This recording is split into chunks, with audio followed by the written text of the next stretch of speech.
Let me start by thanking the Asfari Institute and the Arab Studies Institute for this fantastic conference and for bringing us all together. For those of us who are Palestinian here, we hardly ever get to meet in one place because of, well, you know, because of why.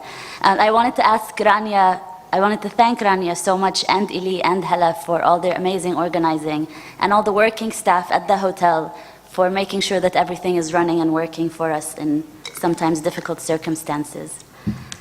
So, university campuses have long been regarded as spaces for critical debate and organizing, although certainly a space embedded within a broader set of ruling relations. Despite the fact that the production of knowledge in universities is increasingly linked to interests of the corporate sector and funders and donors, as has been mentioned several times, campuses still do provide an important space for social justice and economic justice organizing. The gains made by social movements in the 1960s and the 1970s around academic freedom and access to campus space, although they are increasingly under attack, do give us some space for political organizing. And I talk about these movements because at times we take for granted issues of academic freedom as if they were just a given, but these were always contested and we have always had to fight for them. That the university continues to be a contested political space is perhaps nowhere more evident than with respect to the Palestine Solidarity movement on Western campuses.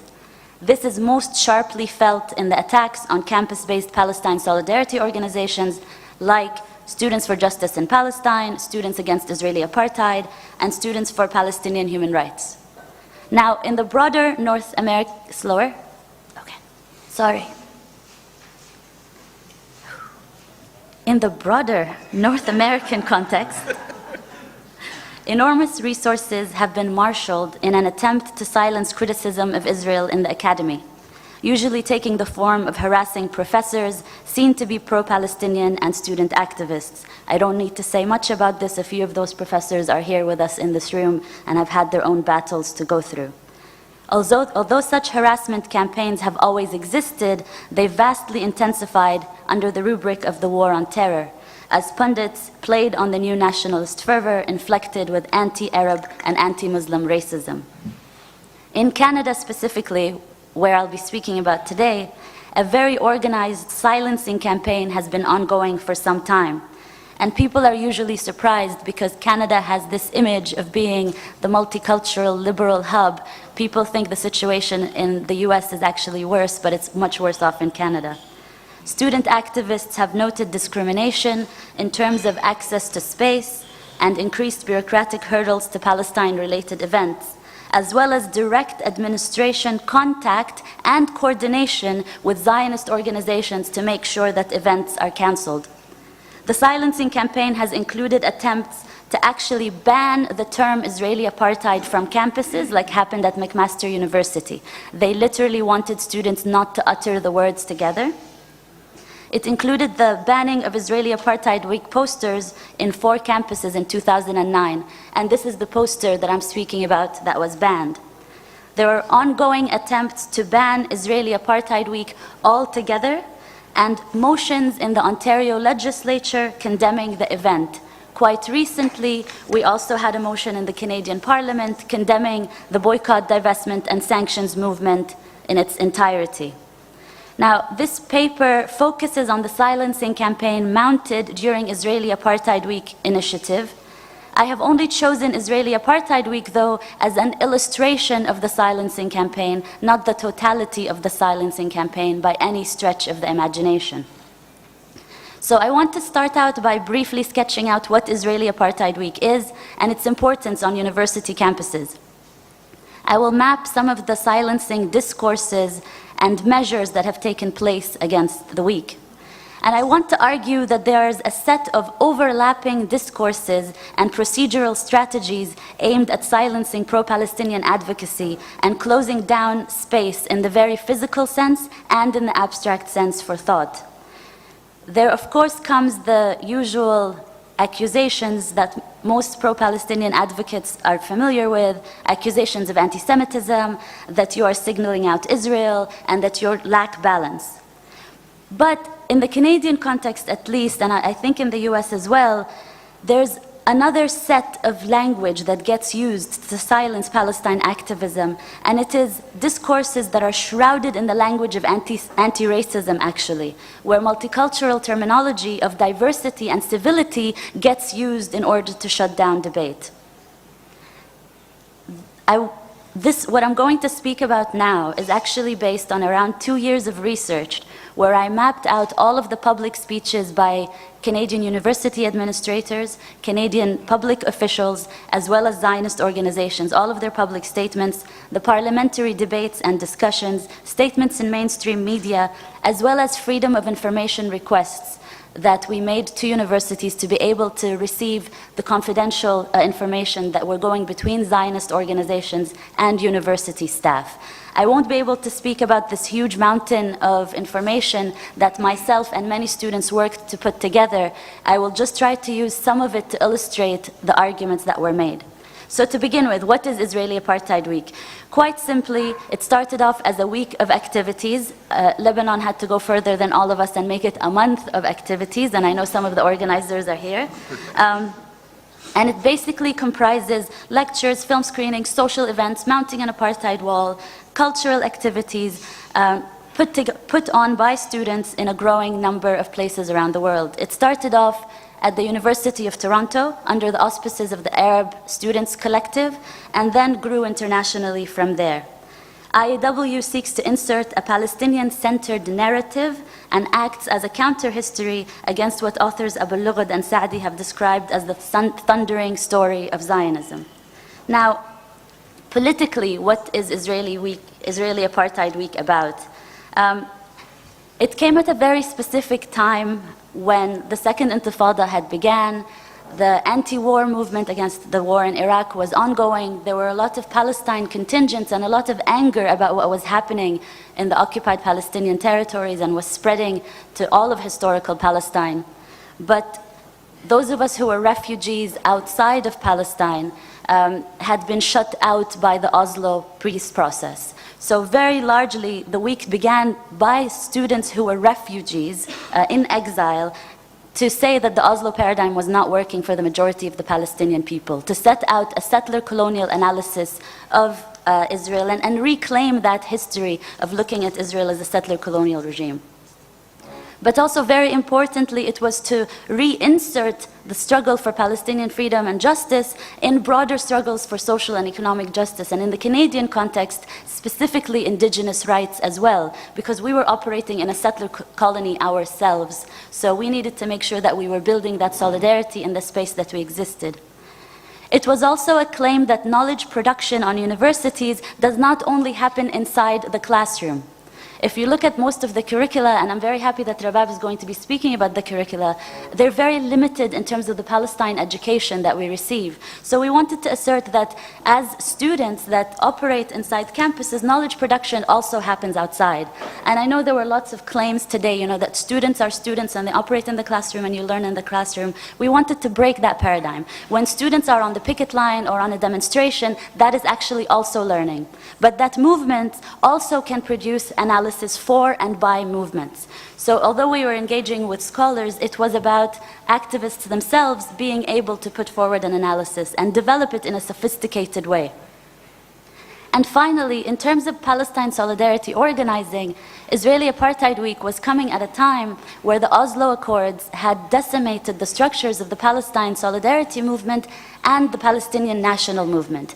So previously, where Palestinian students would normally be involved in something like the General Union of Palestinian Students, those structures were decimated.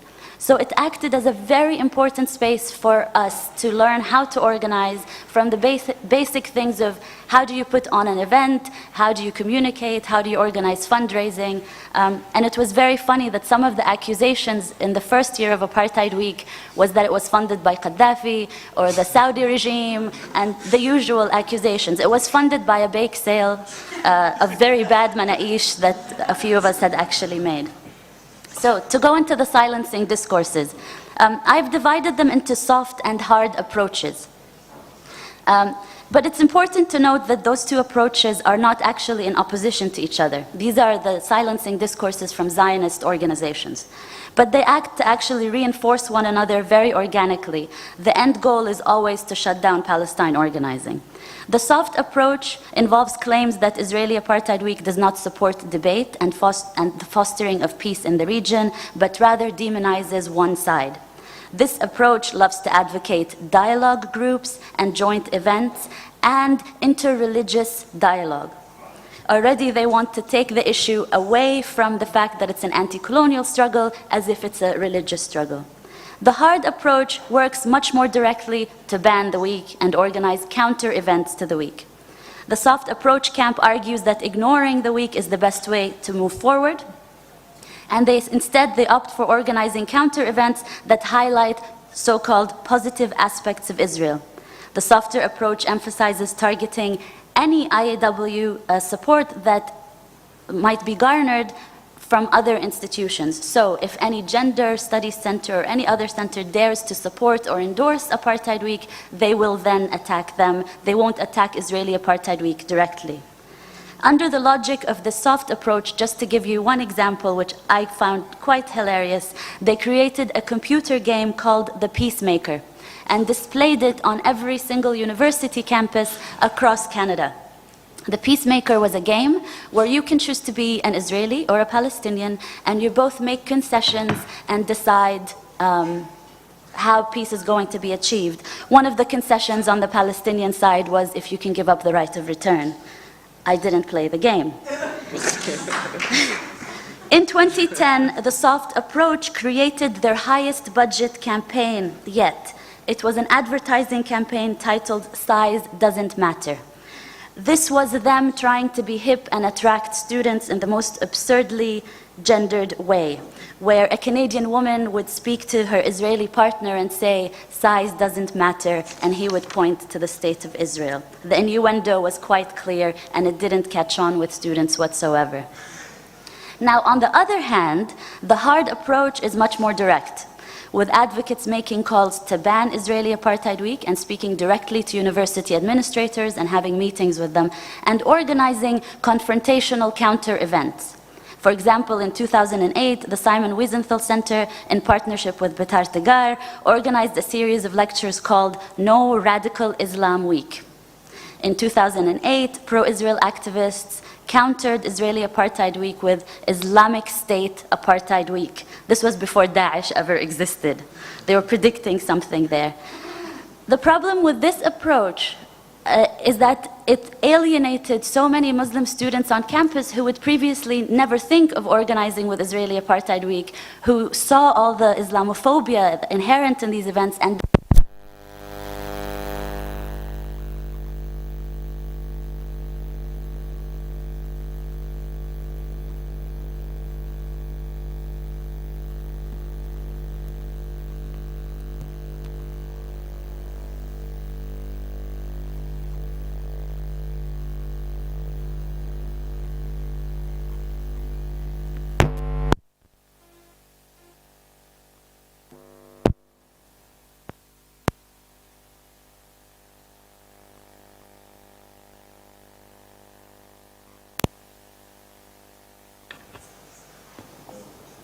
You're good, yeah.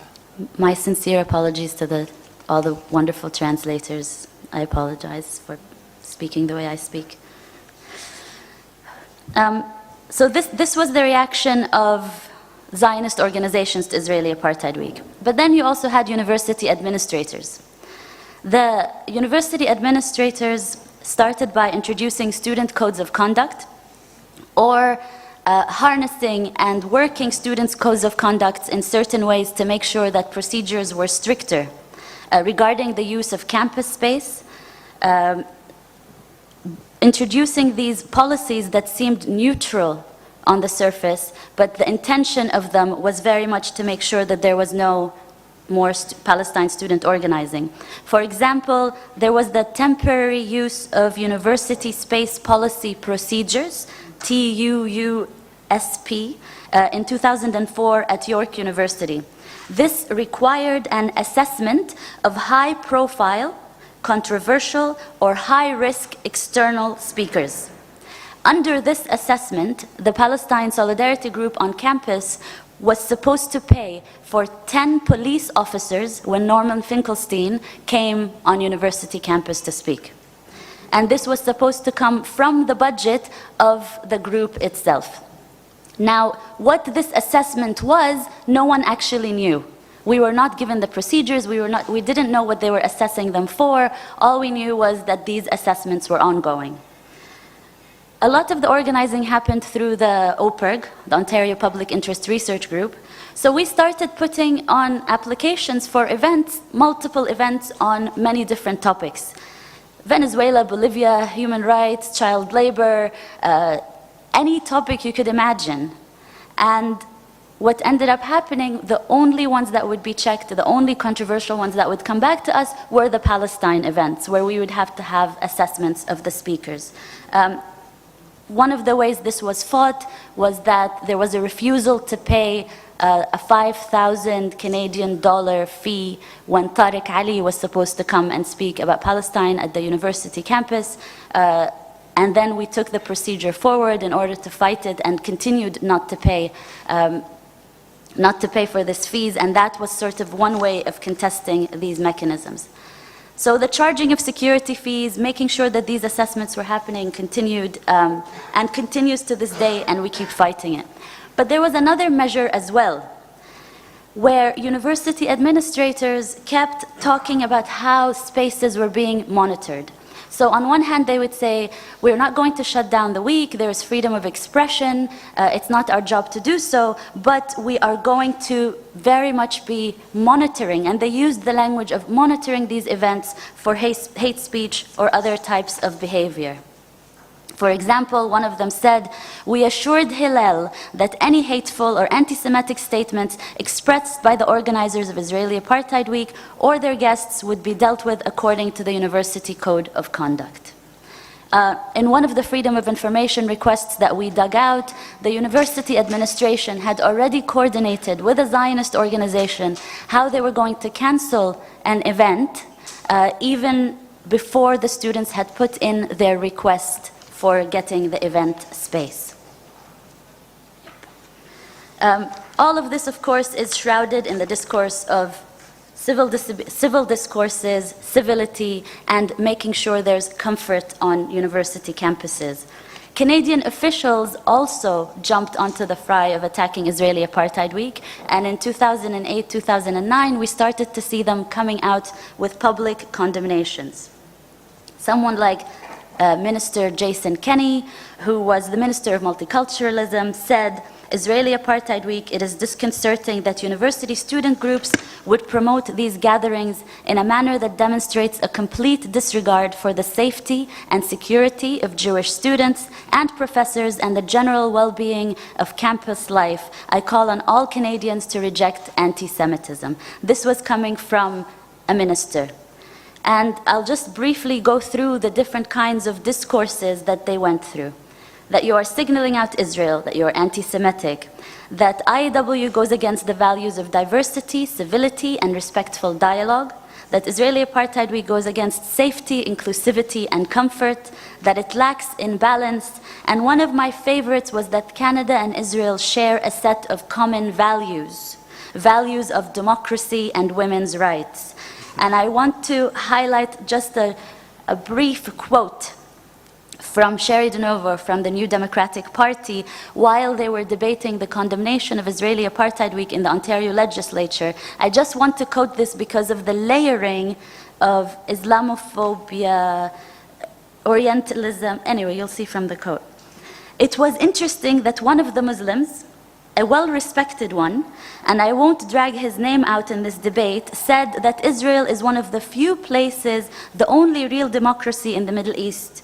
He said, having a bit of a struggle for rights in Iran, I would certainly say I would much rather live as a Muslim in Israel than in Iran at the moment. And I think he speaks for many Muslims, and certainly many of us, certainly as a woman.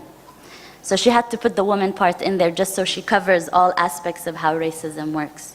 There's continuous attempts to also brand the term apartheid, the use of the term apartheid, as hate speech. And there was an entire session on combating anti-Semitism. I will wrap up by just saying, as I started with the poster, the reaction to the banning of the poster was to make it into stickers that have ended up on every university campus, on every back of toilet door, on every space. And what I would say is, one of the things that the Zionists are really struggling with, and the silencing campaign is struggling with, is when you try to shut down movements, it actually instigates them to continue struggling. And one of the good ways to gauge the strength of a movement is to actually see the silencing that's against it. So I think the movement is doing well. I think we're succeeding in opening up space. But echoing Brenna's paper, lawfare is also going to become stronger, and we have to be much, much more ready for it on all our university campuses. Thank you.